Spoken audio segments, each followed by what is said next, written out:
Okay, we're going to start out with just your basic, I call it a torso target. We'll just start out with some lines. I do have my ortho turned on, so all my lines stay parallel all the time. And we'll just start out with 4 inches that way, go up 6, over 6, down 6, over 4 inches, and down 14, and then another 14, and then tie that together. So there's your basic torso. You know, kind of simulates the head and then the chest area. I'm going to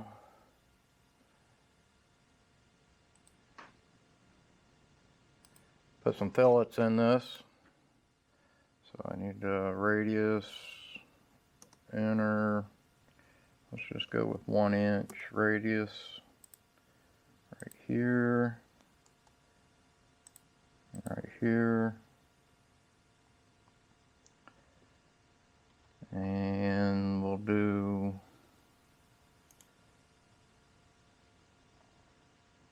repeat the fillet, radius, inner. Oh, let's go with 3/8 inch radius.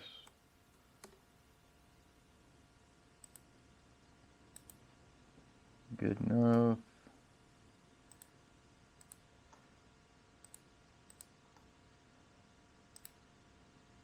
I like radiusing everything. That, doesn't really mean, it's not have to be critical, doesn't have to be straight. Just takes off the sharp corner or a messy cut.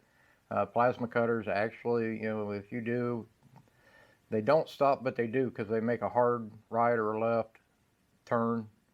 So there is some delay, and with a radius in it, the torch head doesn't really slow down, and it gives you a nicer cut.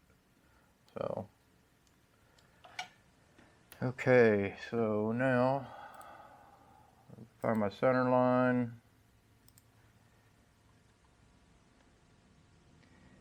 Give me a circle on diameter.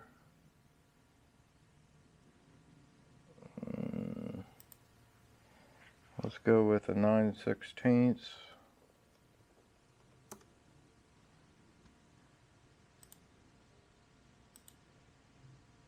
And let's move that up.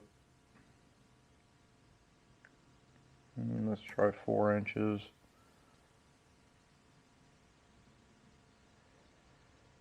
And let's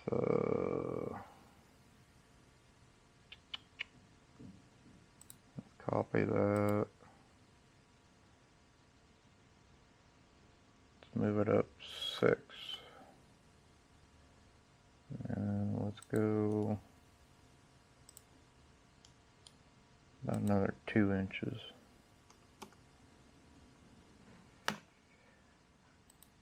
And then that line can be deleted. I'll probably only use this hole here, but I'm putting this one in to get the gong sound out of it when it hits. A lot of people just put bolts in them and they tighten it up tight, and it doesn't let the plate reverberate or vibrate, reverberate, I guess. So basically what I'll do, if it goes onto a 4x4 or something wood, I'll put a spring behind it and then draw it back just so it holds it, but it's not tight. And some guys will put them on pins, and where they just set loose on whatever they put it on, and then they'll put like a nut or whatever on top of it just to keep it from falling off. But these plates have to stay loose on their mount in order for them to ring. So that's where a lot of guys don't get that nice ring sound to them. And the thinner the plate, the more the ring, but the thicker the plate, you have more of a gong, and it doesn't reverberate near as much on the thicker ones, but you can hear the, so like at 100 yards away, you'll want about a 3/8 plate, maybe 1/2 inch, but some gongs, so you just a lot thicker and a lot bigger. The bigger the plate, the more deeper the tone. But this here is just a 14 by 14 with a 6 by 6 head on it. So, and I'll probably only get this hole here used, but I'm putting this one in it just in case it wants to lean back. I'd like to mess around with it and find the perfect center where it will just hang perfect. I think it's actually probably a little lower because you have all this weight down here pulling down, not enough up here to hold it, you know, parallel. I'm gonna go ahead and just move that down another inch just because. And like I said, I can use, you know, I'll use springs behind it to hold it against the head of the bolt. It should be fine. So I'll go ahead and I'll get this saved, and there's where the far corner of my sheet that's gonna go off of, and there it is. We'll come over here, highlight it up here with the nesting, and I'll use my arrows on my keyboard to move it off of the edge of the sheet, even though wherever you zero your torch is there, you know, it thinks that is the edge of the sheet.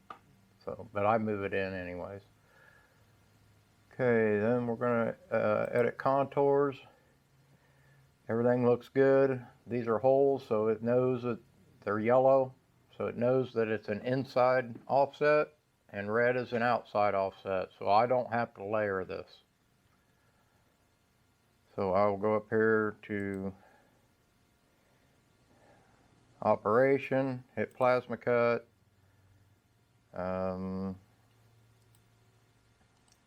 It automatically layered it, named it 0.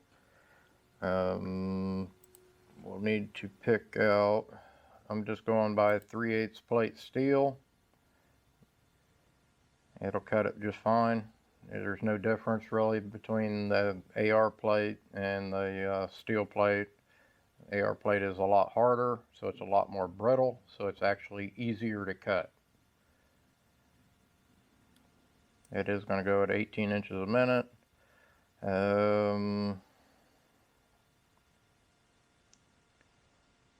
See here, I want to do arcs on my lead ends. It's got a 50 thousandths lead in. I want to change that to 150.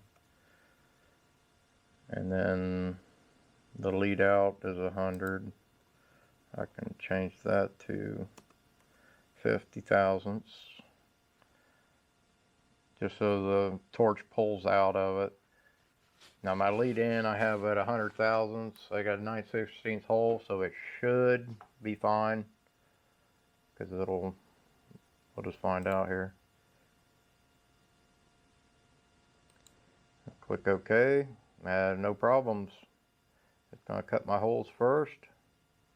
See my lead in and lead out at 150 and come out at 50 thousandths.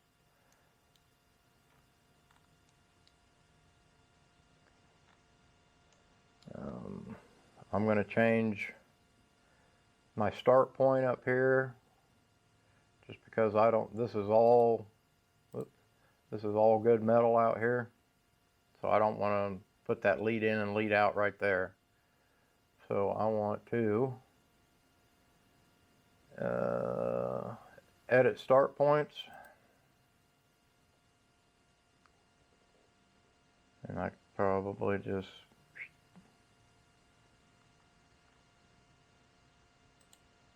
start there. That way this is in a little piece of scrap.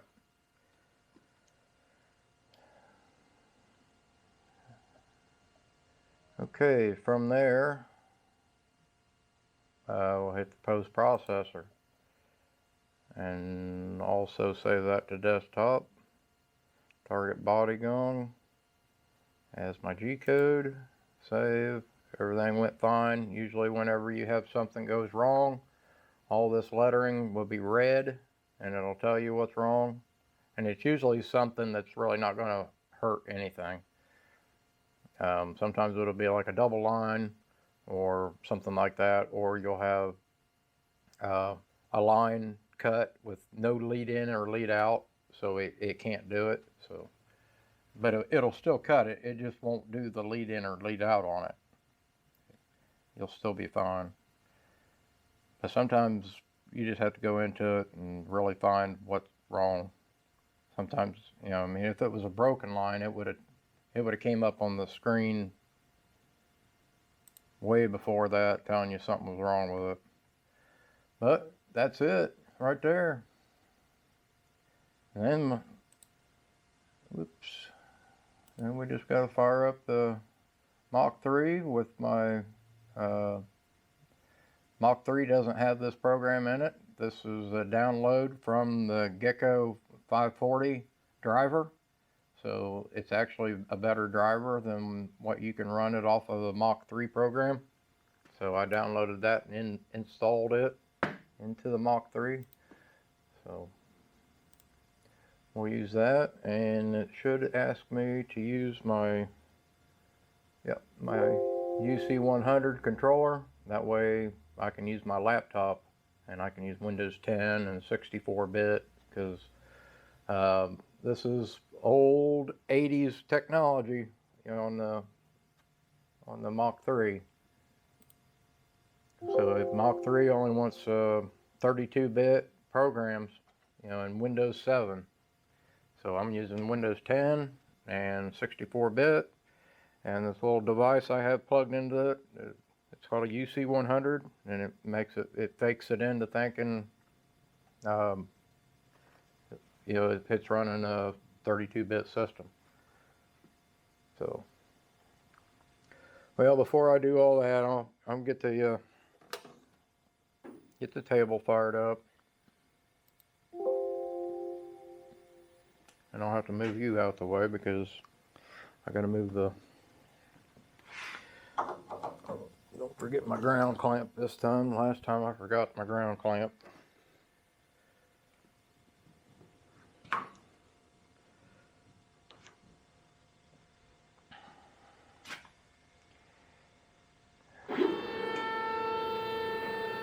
And I'm moving it with the keyboard, the arrows.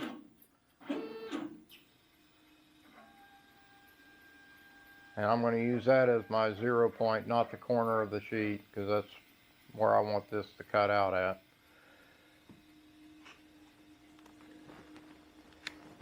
And I also want I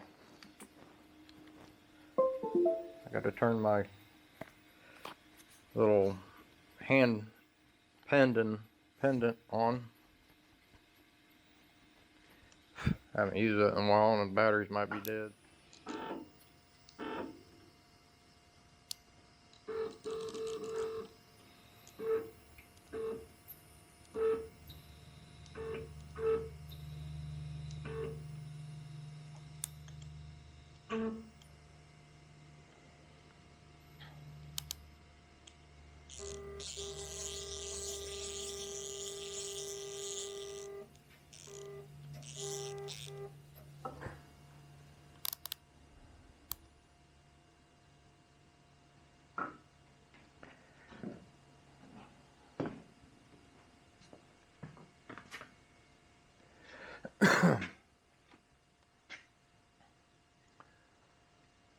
So I got that set, and then with Mach 3, sorry I'm moving you around here, but Once I got where I want the torch to be my zero, come up here and I'll zero everything out. I have the Z, which is the torch. I have it down touching the plate.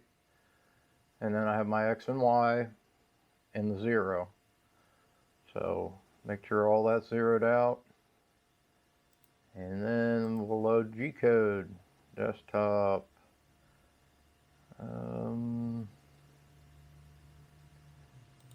Target body gong. Right there it is, and it's showing it over here in the little display window.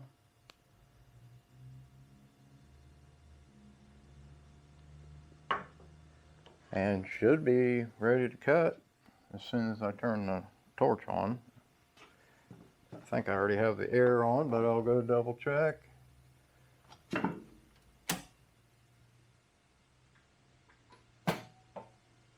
Yep. I leave my hypotherm on all the time, and then I have it on a breaker back here, and I just flip the breaker on.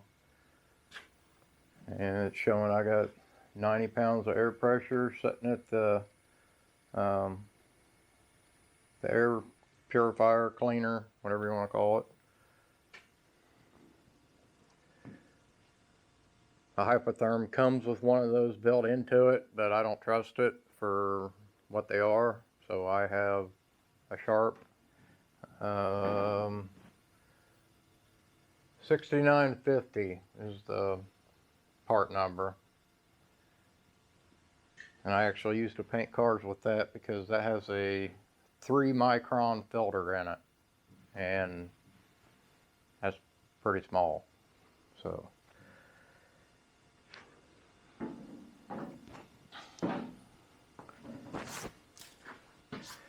well, I'll get you set up right here and should be able to start cutting here. Now this hasn't been fired in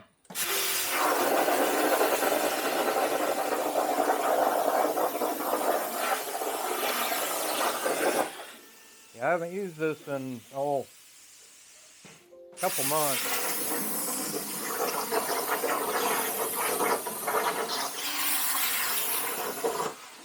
Haven't had really much call for anything. I don't know how old that tip is.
She's a little dirty from laying out in the gravel. But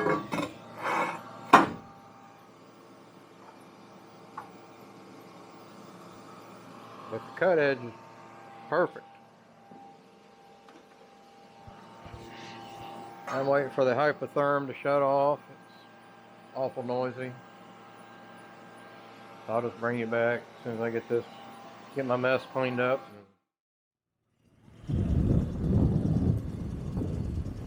That's the owners of the property. He's just coming down to say hi. He actually snuck up on me. He should have stopped way before he did, but I saw him. Put the guns on safety. Actually turned it around. So, you know, the muzzle's not facing him because it is loaded. The safety's on. And he's fine with it. He doesn't care. He just wanted to come out and see what I was shooting.